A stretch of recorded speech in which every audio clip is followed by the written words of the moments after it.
Maaari katatapos ko lang magpapawis. Grabe. Nagaktak ang pawis ng Mari. Grabe.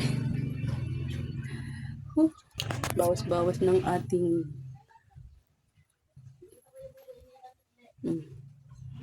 grabe, pawis. Basang-basa buhok ko.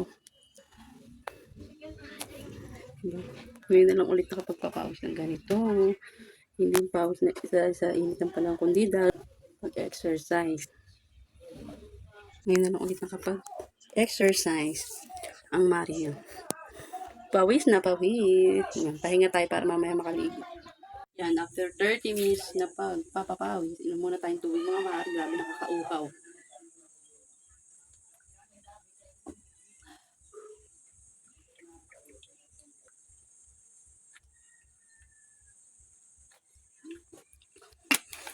Ngayon na lang talaga ulit ako magpapawis.